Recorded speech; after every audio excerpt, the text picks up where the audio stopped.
fidèle, c'est moi.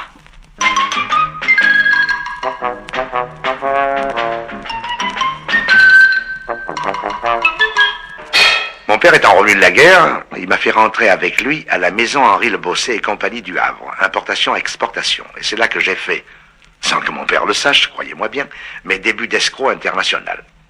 Le mot est peut-être un peu fort, mais c'est vrai. J'ai conçu et réalisé moi-même, sans le secours de personne, l'opération dite des sardines portugaises.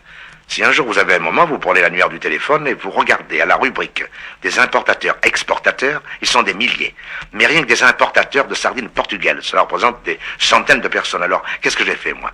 J'ai pris le porte-plume et j'ai fait une belle lettre à chacun d'entre eux où je disais quelque chose comme « Monsieur, j'ai l'intention d'ouvrir un centre de distribution de sardines portugaises pour me permettre d'apprécier la qualité de vos produits réputés. Je vous serais reconnaissant de me faire parvenir un échantillon. » Ce que je vous dis là, c'est la franche vérité. Ils m'ont tous répondu. Et les sardines, ils me les ont envoyées par caisse. Enfin, comme je suis Marseillais, j'exagère un peu. Mais par colis. Moins de 15 jours après, j'avais de quoi nourrir quand même beaucoup de personnes avec mes sardines en question.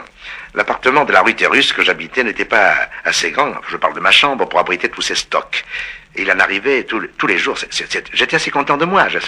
Alors j'ai décidé de recommencer sur une plus vaste échelle avec le cacao du Pérou. Mais cette fois, mon père est intervenu. Il ne s'est pas mis en colère, il ne savait pas, mais il m'a dit « Écoute, mon petit, ce genre d'opération, continue à le faire, si tu veux, mais pas avec moi. » Et le fidèle Di Falco est entré une fois de plus en scène, et 2 jours plus tard, j'étais engagé à la banque Mathieu et Martin. Et là, il faut que je marque un temps d'arrêt parce que il y a moins de 3 mois, il m'est arrivé une chose assez surprenante, mais plaisante. J'étais sur le plateau de Billancourt en train de tourner Cuisine au beurre avec le brave Bourvil. C'est un film produit par mon ami Robert Dorfman, un brave homme lui aussi, et qui mène de temps en temps sur place les banquiers pour leur faire voir que l'argent que l'on met au cinéma n'est pas gaspillé. Et les banquiers sont heureux de serrer la main des vedettes. Et c'est ainsi que je me suis trouvé en présence d'un grand jeune homme d'apparence sportive qu'on m'a présenté comme un certain monsieur Martin Banquier. Je ne le connaissais pas, mais je lui trouvais un air de famille avec des gens que je connaissais bien.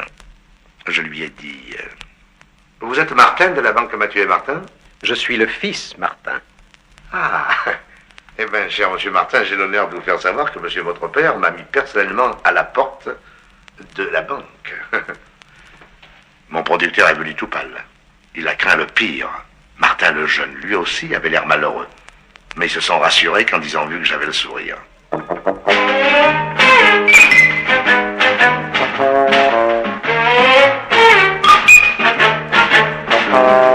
Comme tous les vrais Marseillais, je suis demeuré fidèle au souvenir du cabanon. Mais pour moi, quand même, le cabanon, c'était un peu les travaux forcés. On m'y invitait pour que je chante au dessert. Alors, je préférais aller à la pêche, mais quand même, j'allais au cabanon.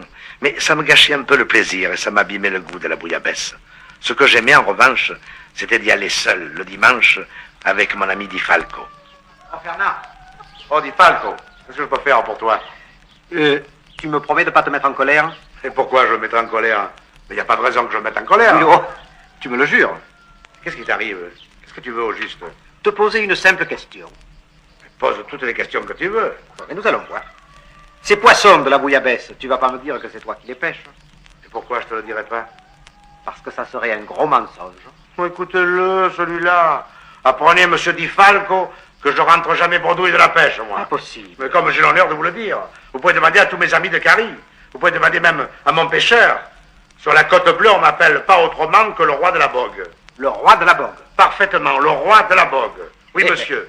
Des bogues, j'en trouve même là où il y en a pas, où il y en a qu'une. Oh, ben, écoute, Fernand, la bogue, c'est un poisson qui se conserve pas. Il tourne tout de suite. Je sais que c'est un poisson qui a mauvaise réputation. Mais si vous le faites offrir tout de suite, sans attendre, c'est un régal. Et si tu le nettoies au bateau, tu peux le garder 8 jours dans le frigidaire. Oui, alors toi, tu fais la bouillabaisse avec des bogues? Mais non, monsieur Di Falco. Je fais la bouillabaisse, moi, avec de la baudroie, de la galinette, du fiella, du pataclé, de la girelle royale et de la rascasse. Eh ben, et c'est toi qui pêches tout ça? Parfaitement, monsieur Di Falco. Et comment tu t'y prends? Tu as le secret? Oui, j'ai le secret. Ah, alors, naturellement, tu voudras pas le dire. Et pourquoi je le dirais pas? Tout le monde le sait. Je suis pas un égoïste, moi. Moi, je fais profiter tout le monde. Je pêche à la moule emboîtée. À la moule emboîtée? Oui. Et tu peux pas te servir d'esque ou de piade comme tout le monde? Non. Parce que moi, je me sers de la moule emboîtée. Tu comprends? Tu mets une moule, hein, que tu as enlevée de la coquille au bout de l'hameçon. Quand cette boule, après, tu remets une coquille. et tu la serres un petit peu, puis tu remets encore une coquille. Elle a dorade qui est fine. Elle vient doucement. Elle commence à tirer un petit peu la coquille de la moule. Elle le sent. Quand il n'y a pas de résistance, elle l'emporte dans un coin. Elle mange la première coquille, la deuxième coquille, et à la troisième, elle se le garde comme dessert. Et là, elle se mange la moule qui est nue sur la maçon, et hop, elle s'attrape. Tu comprends? Moi, je connais les endroits. Je me repère sur Planier, sur la Bonne Mère et sur ma maison. Bon, écoute, doucement, Fernand, nous entrons dans le domaine de la triangulation. Appelle ça comme tu voudras. En tout cas, moi, quand je vais à la pêche, je ramène au moins 3 kilos de poisson. Au moins? Oui, monsieur, dit Falco. Et mon record personnel a été de 42 kilos 632 grammes. Dans la même journée? Dans l'après-midi. 42 kilos 632 grammes. 42 kilos 632 grammes. Bernard, tu trouves pas que tu envoies le bouchon un peu loin? Elle me dit la chose a été contrôlée publiquement par le peseur juré. Pour le besoin. Alors là, j'ai plus rien à dire. Et quand on ne sait pas, monsieur Di Falco, on a intérêt à se taire. Mais enfin, pour respecter la vérité historique, je te dirais que les 32 grammes, c'était le poids du couffin. Bon, voilà. Fernand, Oh. tu es pas fâché. Et non, je ne suis pas fâché. Et si on parlait de ta femme? Ah non, non, non, on ne parle pas de ma femme. Et pourquoi on parlerait pas de ta femme? Parce que je veux pas. Ben, Henriette, c'est ta femme. Tu veux vraiment pas en parler? Non.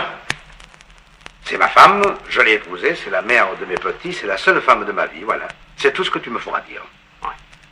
Elle voulait pas que tu fasses l'artiste. Et ça, c'est vrai.